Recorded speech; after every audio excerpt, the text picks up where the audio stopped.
Olá pessoal, bem-vindo ao Boas Opções. Hoje, nesse vídeo, nós vamos falar de um assunto dando sequência a um raciocínio lógico que a gente vinha fazendo.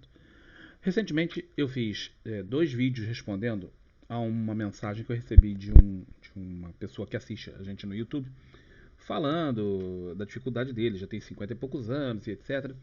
E como ele faria para poder conseguir resolver ou pelo menos amenizar o problema da sua aposentadoria. E eu expliquei uma opção de coisas. Eu convido vocês a darem uma olhadinha nos vídeos em que eu falo sobre isso. Mas eu falei que uma das formas é investir em boas ações e ir fazendo trade com opções em cima disso, tá? Para ir valorizando, recebendo através de dividendos, a valorização da ação e a venda das calls cobertas, entre as outras possibilidades. Olha, mas eu não ensinei quais as ações que ele devia fazer, tá? E não vou ensinar hoje. Tá? O grande ponto é, eu não posso dar call de ações. Cada um vai ter que escolher as suas, de acordo com aquilo que acha interessante fazer. Mas eu posso mostrar para vocês como buscar as melhores ações dentro daquilo que eu considero como melhor. Né? Aí cada um de vocês vai trabalhar essa técnica e desenvolver a forma de fazer para si.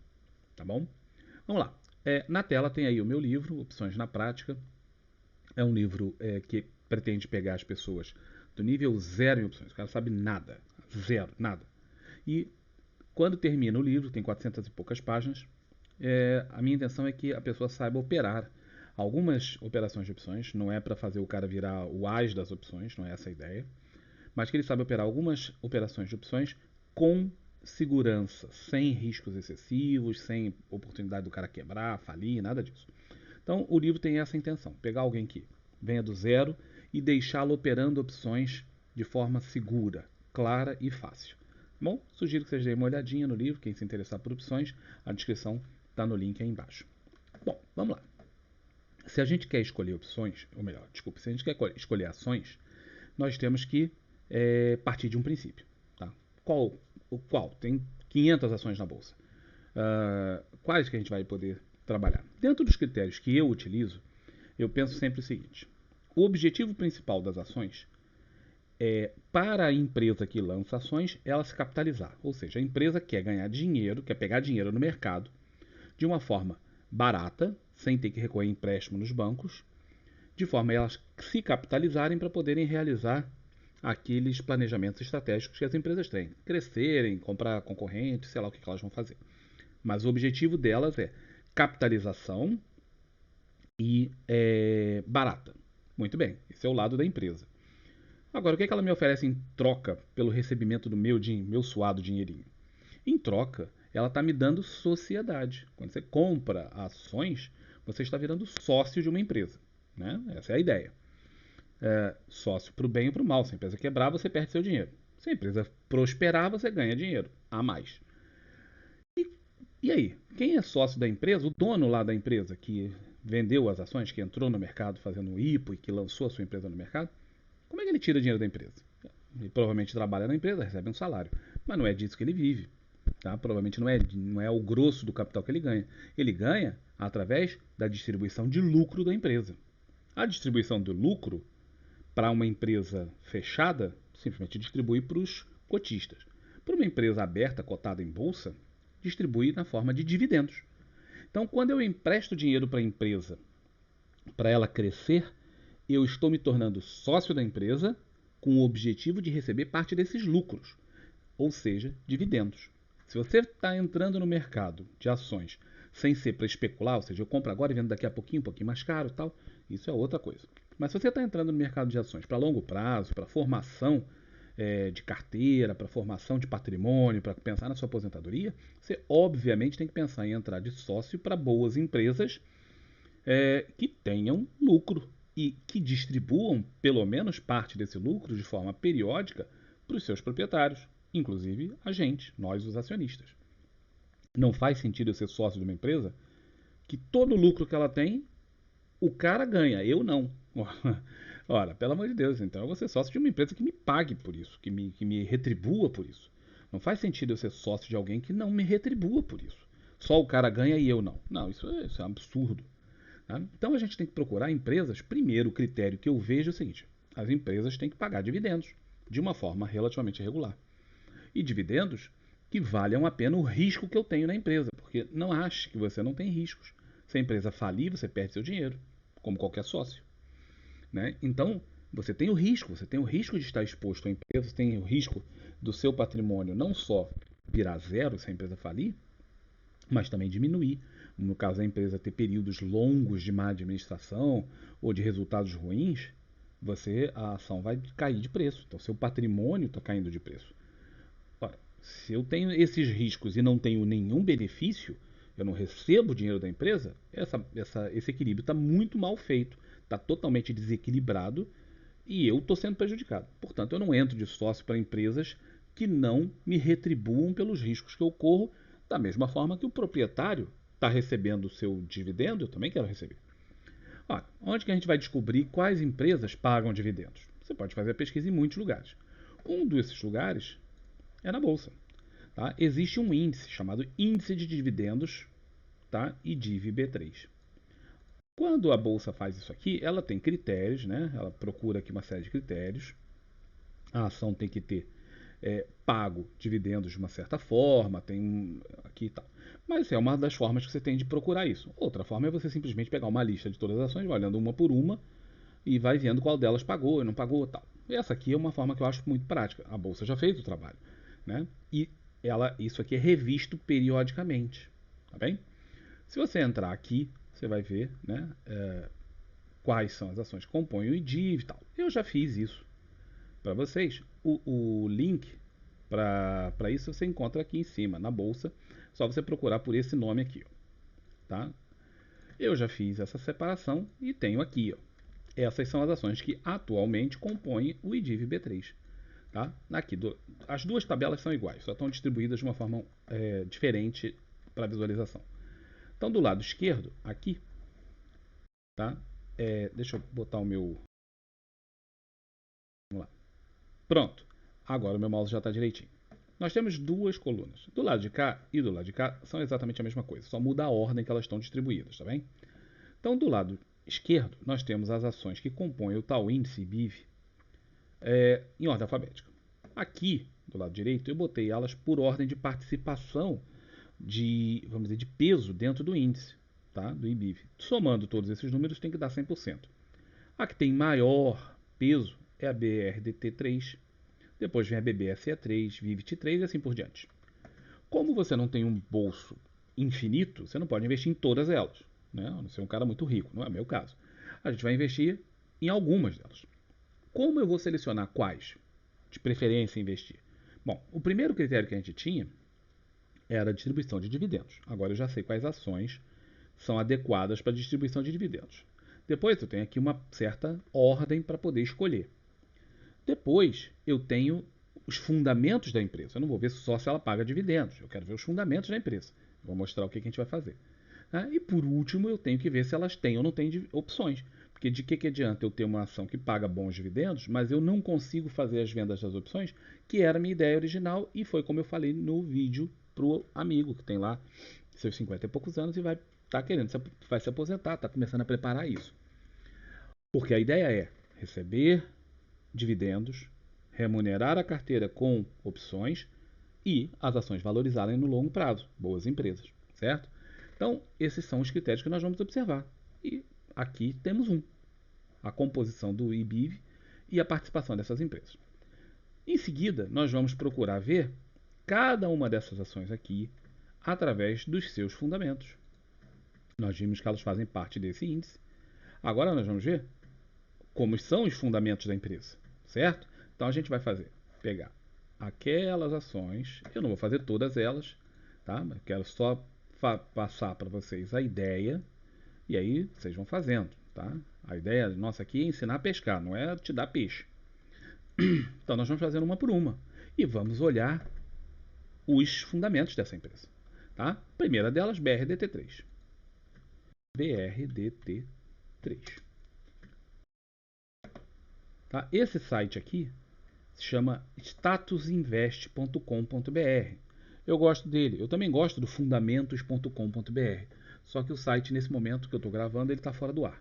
Então, eu só tenho como ver neste aqui. Normalmente eu olharia os dois. Tá? Então agora, a BRDT3, aqui tem um gráfico da cotação dela nos últimos tempos, né? Quanto que ela estava valendo e tal. E aqui, se você descer um pouquinho, tem os indicadores de valuation principais, os mais comuns. Mais para baixo, isso está explicado de outras formas, mostrando isso muitas vezes em gráficos. Tem aí quem é sócio, quem não é, quanto recebe. Uma opção de dados aqui que são importantes. Vale a pena ver todos os outros. Nesse momento, para nós, vale a pena ver isso aqui. Os indicadores de valuation. Aquilo que nos mostra se a ação está de acordo com aquilo que a gente quer ou não. Então, a BRDT3, ela que tem a maior peso dentro do IBIV, ela realmente, ó, bons dividendos, 9,5%, tá? Pagos recentemente. Vamos ver se isso se repete. Aqui, se você clicar nesse gráficozinho, ele mostra, ó, que desde 2018 a empresa sempre pagou dividendos muito bons, na média de 7, pouco acima de 7%, e o último de 9,50%, certo? Mas a empresa que não tem tanto tempo de vida assim, mas ela tem um pagamento de dividendos muito bom. Ótimo, excelente indicador. O próximo indicador que nós vamos ver é o PL, tá? Relação de preço com o lucro da empresa. Se você clicar aqui do ladinho, ó, onde tem essas aspas, ele abre uma outra página. Tá? Porque a maior parte das pessoas não tem acostumada a ver indicadores fundamentalistas e nem sabe o que eles querem dizer. Mas se você clicar naquilo, abre essa outra página em que explica o que é, tá? E como você deve interpretar. Então isso aqui é interessante. Não tem que também entrar aqui muito a fundo, mas vale a pena ter um pouco desse conhecimento. Tá? O PL ele é usado para a gente poder ver se a empresa está cara ou está barata, de uma forma grosseira. Isso é um indicador um tanto quanto grosseiro, mas é um indicador muito utilizado. O que isso aqui vai, grosso modo, me dizer? Se o preço que eu estou pagando na ação está bom em relação ao lucro que a empresa costuma ter, ok? E eu, assim, bruto, eu vejo que esse valor aqui estando abaixo de 10, ele é bom. Quanto mais baixo tiver aqui, 3, 4, excelente. Tá? Mas abaixo de 10 é bom, em torno de 6 é o que a gente costuma achar como assim, muito bom. Tá? Porque dificilmente você vai encontrar isso aqui muito barato. O segundo indicador que a gente vê é o PVP. Tá? Clicando aqui, ó, você vai lá ver. Ó, PVP. O que é? É o preço sobre o valor patrimonial. O outro é o preço da ação sobre o lucro. Aqui é o preço sobre o valor que a empresa tem. Os caras vão lá e contam, desde o lápis que o cara tem até o carro, prédio, mesinha, tudo que compõe o patrimônio da empresa é o valor patrimonial. Eles vão e vão ver se a empresa,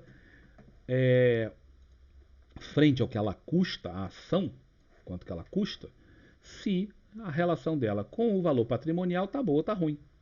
Tá? Esse número aqui, quanto mais perto de 1, melhor para a gente que está querendo comprar uma empresa barata. Ok? Você vai encontrar muitas empresas com PVP de 8, 10, tal. Quanto mais próximo de 1, melhor. 2 é um ótimo número. Tá? Agora nós vamos ver o ROI. O ROI, essas aqui são medidas brutas. Tá? O ROI já é um indicador de rentabilidade da empresa. Clicando aqui nas aspasinhas, você vai ver lá. ROI, o que é? Return on Equity. Tá? Isso aqui é quanto que a empresa te devolve de lucro frente ao patrimônio líquido. Vamos dizer, você está comprando uma empresa. Por mais que seja uma ação, você está comprando uma empresa. E quando você compra uma empresa, vira sócio, você quer saber quanto que essa empresa dá de lucro, velho. Né? Eu preciso saber quanto é que isso aqui dá de lucro. Tá? Se a empresa der um lucro baixo, abaixo da taxa de juros, por exemplo, pô, é melhor eu pegar o meu dinheiro e aplicar num tesouro direto, num CDB, numa coisa assim. Certo? Então o ROI ele é um indicador de rentabilidade da empresa frente comparativamente com outros. Então eu tenho que ter um retorno, a empresa tem que ter um retorno que justifique eu botar dinheiro nela. Se não, se ela der um retorno abaixo daquilo que a inflação ou a taxa de juros der, não compensa. Eu vou aplicar isso aí num tesouro direto em outra coisa que eu não tenho risco nenhum. Não é que não tenha risco nenhum, mas que o meu risco é muito mais baixo do que aplicar numa empresa. Então, o ROI ele é importante. Se você olhar essa empresa especialmente, ela está um ROI de 37%, enquanto a taxa de juros está em 6 e pouco e a inflação para o ano prevista está entre 7 e 10. Portanto, é um excelente resultado. Tá? É um valor muito bom. Depois disso, nós vamos ver se a dívida da empresa está ou não está adequada. Tá? Se você tem duas formas de fazer: dívida líquida sobre PL, dívida líquida sobre EBITDA. EBITDA é um nome horroroso até de falar, mas que nada mais é do que o, o valor que a empresa recebeu antes de todos os descontos que precisa fazer. É igual ao teu salário. Quando você fala assim, quanto é que você ganha? Você vai numa empresa para arrumar um emprego, o cara vai falar, quanto você ganha? Vou ganhar 5 mil. Tá bom. Esse é o valor bruto. Porque no final você tem que pagar o INSS, tem que pagar o imposto de renda, tem que pagar sei lá o que, tem que pagar pelo cartão, sei lá, pelo cartão de alimentação, uma parte, tem que pagar pelo plano de saúde, uma parte. No final, dos 5 mil, você vai receber, sei lá, 4.600, 4.300. Tá. Esse é o valor líquido. Mas o seu salário não é esse, o salário são os 5 mil. Tá? Então, o EBITDA é o valor bruto, é aquele valor antes desses descontos todos. Se você clicar aqui, você vai ver isso também. Ó, tá? O que é o EA? Ele vem te explicar. Dívida líquida de uma empresa, tal, tal, tal, tal, tal. Tá bom? Antes, ó, o EBITDA, lucro antes de juros, impostos, depreciação, tem uma série de coisas que as empresas têm que fazer, normas contábeis, e aqui o EBITDA te dá o dinheiro que ela recebe antes disso. Então, você pode escolher esse ou esse, tanto faz. O importante é você perceber que, olhando o gráfico, vamos nós olhar o gráfico, se a dívida líquida sobre o patrimônio líquido da empresa, no caso foi o que eu escolhi, se ele está aumentando, diminuindo ou está estável. A dívida em relação ao patrimônio. Ó, essa empresa teve uma fase de aumento de dívida, mas agora já diminuiu desde 2017 e estabilizou. Muito bom. A empresa não está se endividando. Isso é bom. Não está piorando a dívida dela. E ela está abaixo de 1. Portanto, a dívida é menor do que o patrimônio líquido. Muito bom. Ok? Se você quiser escolher aqui frente o EBITDA, e eu sempre tenho dificuldade de falar isso, EBITDA, tá? Você vê que reflete mais ou menos a mesma coisa do outro. Houve uma fase que ela foi se endividando, depois isso veio para se estabilizar aqui, tá bom? Então, esses são os critérios que eu usualmente olho quando eu quero ver se uma empresa é ou não é boa. Então, repetindo, primeiro os dividendos, que é o que mais me interessa. Se eles são ou não são regulares e constantes e bons. Depois eu olho o PL e o PVP, certo? Eles têm que estar adequados. Eu não vou comprar uma empresa, eu não quero ser sócio de uma empresa que o patrimônio, né, o preço, desculpa, patrimônio não, o preço, comparativamente com o lucro, seja de 300 vezes. Ou seja, estou pagando 300 vezes o preço de uma empresa frente ao lucro que ela me dá. Isso é um absurdo. Isso é um absurdo. Isso é um erro, isso é um despautério. Tá? E a mesma coisa no PVP. Se estiver muito alto, eu não quero. Depois eu olho o ROI, que tem que estar acima, bem. Quanto mais alto for isso aqui, melhor. Mais rentável é a empresa. E por último, eu vejo um desses dois. Você pode escolher o que você mais gostar, para ver se a dívida da empresa está ou não está sob controle. Tá bom? Esses são critérios muito simples. A análise fundamentalista é muito mais do que isso, tá, gente? Eu não estou aqui falando que essa é a forma que você deve fazer uma análise fundamentalista a sério, de peso, não. Existem formas muito mais complexas, muito mais precisas e minuciosas de fazer uma análise fundamentalista, mas não é o nosso objetivo. Tá? Isso aqui é uma coisa para a gente. Eu já selecionei os ativos que eu quero, que estão naquela lista aqui, ó. São esses. Agora eu quero comparar dentre esses qual que eu vou utilizar para investir. Tá? Então a BRDT3 é uma boa. Agora nós vamos ver o último critério: se ela tem ou não tem opções negociáveis. Não adianta ela ter toda aquela vantagem lá e no final não ter as opções, que é exatamente o caso. BRDT3, vamos ver. BRDT3 tem opções, vamos ver se funciona. Tá? Ontem, ou melhor, anteontem foi vencimento das opções. Portanto, nós temos já a próxima série, que é de novembro, teoricamente está mais líquida. Se a gente for olhar aqui, você vai ver que não teve basicamente nada de negócio. Ó. Vamos ver aqui, liquidez. Olha a liquidez das opções. Isso aqui é o no dinheiro, ATM. Tá? Quase não teve negócio nenhum. Tá? Então, é muito difícil você fazer negócios numa opção onde não tem ninguém fazendo negócios, certo? Então, a BRDT3, que tem bons números fundamentalistas, tem boa divisão boa pagamento de dividendos e tal, ela peca nesse sentido. Então, ela não vai ser uma das minhas primeiras escolhas, tá bom? Então, vamos tirar ela do primeiro lugar e deixar ela de reserva. Vamos ver a BBSE3. Eu vou fazer com 3 ações só, para o vídeo não ficar extremamente longo, mas para vocês terem uma noção. Então vamos lá, BBSE3. A gente volta, vamos começar de novo aqui a história.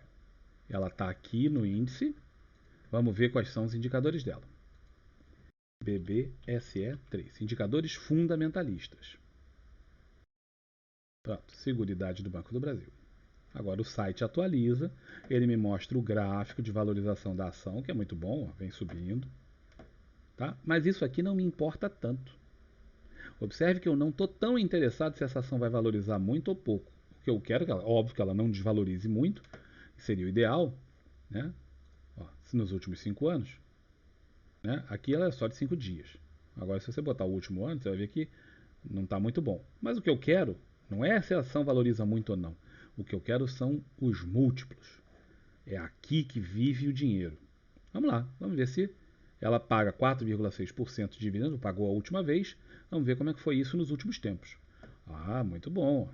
Embora ela tenha esses períodos de 4%, ela tem períodos também de 9%, de 11%.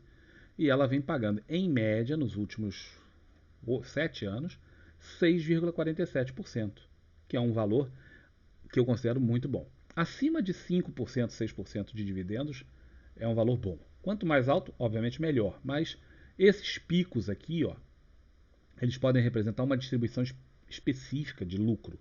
Então eles não me atraem, olha assim, 11%, porque eu sei que é esporádico, ó, 11, depois veio 4. Por quê? Porque aqui eles distribuíram excessivamente por algum motivo, que eu não sei, só se eu acompanhasse o balanço para saber. Mas você vê que na média eles vão pagando em torno disso aqui, ó, 4 e pouco, 5 e pouco, tá muito bom, eu gosto. Agora vamos ver o PL. Lembra que a outra, o PL era de 6? Essa é de 11, acima do nosso ideal. Tá? Acima do nosso ideal. Nosso ideal, lembra, é abaixo de 10. Mas, como tudo é comparativo, e nós vamos fazer a comparação com as demais empresas. 11, né? Não é o meu ideal.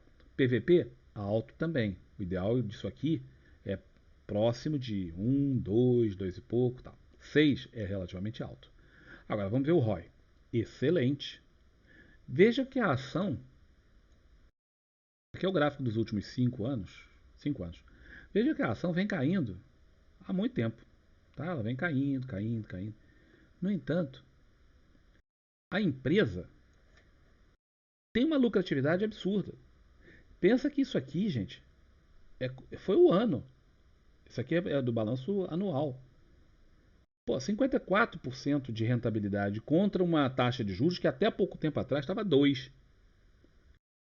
É muita rentabilidade. Tá? Quanto a uma taxa de inflação que até também pouco tempo atrás, agora está em torno de 7 a 10%, mas até pouco tempo atrás estava em 3, 4%. Olha isso, vamos ver o gráfico disso aqui. Olha lá, já esteve em 120, não muito tempo atrás, mas vem se mantendo sempre um ROI em torno de 40 e tantos, 50%. Ou seja, a empresa dá dinheiro para chu. Aqui não está aparecendo a dívida líquida. O gráfico não está aparecendo. Tá? Isso atrapalha a nossa visão. Se a gente tivesse como ir no fundamentos, vamos ver se ele já voltou ao ar. Não, o site está provavelmente em manutenção, não está funcionando. Tá? Mas se tivesse fundamentos, aí a gente poderia ter outra visão disso aqui. Mas não tem. Então, vamos ficar com os dados que nós temos. São esses. PL um pouquinho alto, para o meu gosto.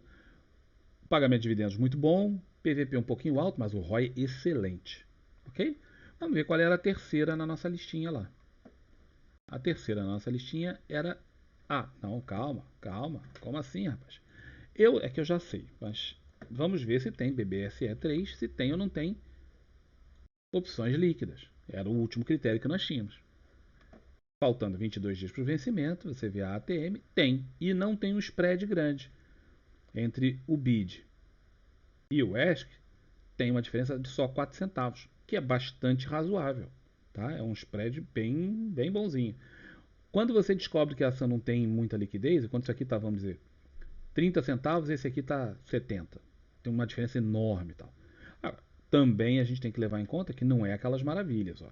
Observa que a liquidez saiu daqui e ela começa a secar. Mas para o que a gente quer, que é simplesmente fazer a venda coberta, isso me basta. Basta eu ter as ações, ou melhor, as opções que estão girando aqui nessa região, com o delta por aqui, funcionando, certo? Se tiver o delta de 30, entre 20 e 30, se tiver delta com liquidez suficiente para eu desfazer o negócio, para eu vender a minha opção, eu estou satisfeito. Melhor, ainda tem uma europeiazinha aqui, ó. Nesse delta de 27, ainda tem uma europeiazinha aqui. Ótimo, porque eu prefiro sempre vender calls europeias. Então, se você olhar, a BBSE3 está num bom patamar na nossa lista. Eu já destacaria aqui. Vamos ver a Vivid 3. Vamos lá no fundamentalismo. Vivid 3. Vivid 3.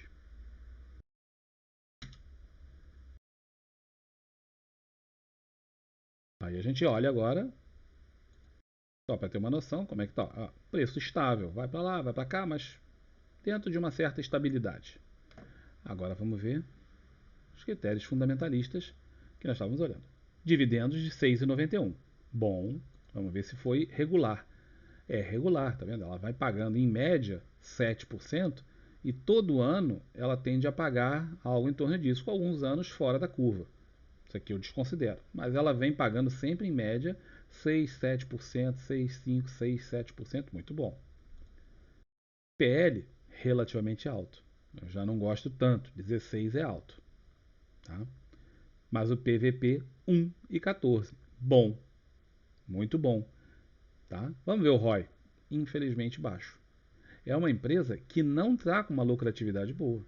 Pensa o seguinte, essa empresa está dando de lucratividade menos do que eu consigo no Tesouro Direto hoje. Então, esse critério mata e eu não entro nessa empresa. Por quê? Porque simplesmente eu vou lá e boto dinheiro no Tesouro Direto, eu tenho problemas pequenos, pouca probabilidade da coisa dar muito errado, e eu tenho um retorno sobre o rendimento maior do que a empresa tem. Então, eu ficaria muito reticente de botar o meu dinheiro aqui para longo prazo. Embora, olha que a dívida dela é mínima. É uma empresa já com endividamento mínimo. Está lá no cafundó do Judas. Isso é muito bom. Tá? Então a empresa, ela é aquele negócio. Eu não sou fundamentalista, mas eu faço a análise desse jeito. Ela peca especialmente aqui. A rentabilidade dela não é das melhores. Tá? Já foi muito boa e ela vem perdendo rentabilidade com o passar dos anos. Tá? Estabilizou aqui, mas eu preferia que isso aqui fosse maior, levando em conta que a taxa de juros está subindo, ou deverá subir, e a inflação está em alta. Então a rentabilidade da empresa está ruim, eu não ficaria com essa empresa. Não vou nem ver se ela tem opções, porque ela já não me interessa como uma primeira linha de investimentos. Vamos ver CCRO 3. Ok? CCRO 3 está aqui na nossa listinha, com 4% do índice, daquele índice que nós falamos. Aí vocês vão fazer isso aqui tudo para essas todas aqui. E vão separar. Óbvio que uma certa hora você vai começar a ficar com, por exemplo, uma empresa de seguro, aí vai ter outra empresa de seguro, aí vai ter 2, 3 bancos, vai ter elétricas, provavelmente você vai ter assim 4, 5. Como a gente não quer concentrar tudo num setor só, porque aí a gente aumenta o nosso risco setorial e a gente tenta evitar isso, você depois de separar as 10 ações, 8 ações que você tenha capital para poder investir, você vai ter que depois tirar algumas, porque tem várias no mesmo setor. E você não quer ter várias no mesmo setor, certo? Isso eu vou falar num vídeo mais para frente. Mas já fiquem atentos a isso. Ok? Então, esse aqui é a listinha. Aí você vai fazendo. Vamos lá, CCRO. Deixa eu só fazer essa última para a gente poder ver.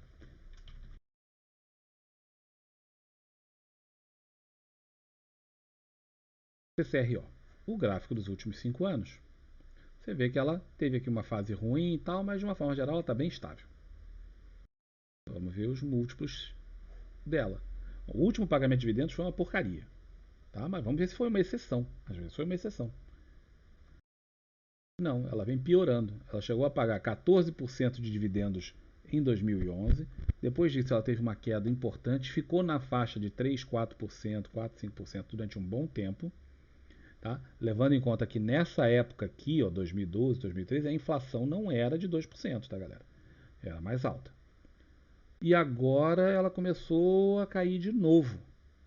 Tá? Então, no último ano, ela pagou 0,71, fugindo daquela média que ela vinha fazendo em torno de 4. Então, isso aqui, para mim, já é um assim um tiro no pé. Já não rola muito. O PL é muito alto.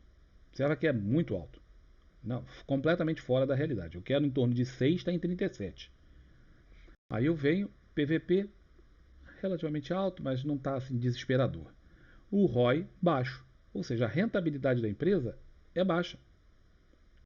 Tá? É menor do que hoje a taxa de inflação, ligeiramente acima da taxa de juros, mas abaixo do que eu consigo no Tesouro Direto.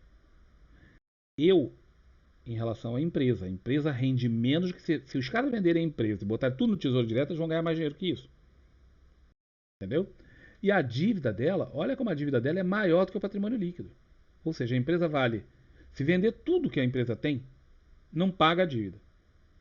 Essa é uma empresa que eu não quero. De jeito nenhum.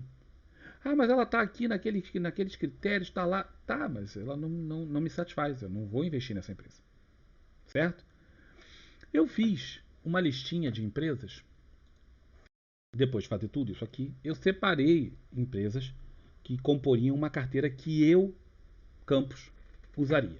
Eu vou mostrar isso para vocês num vídeo mais para frente.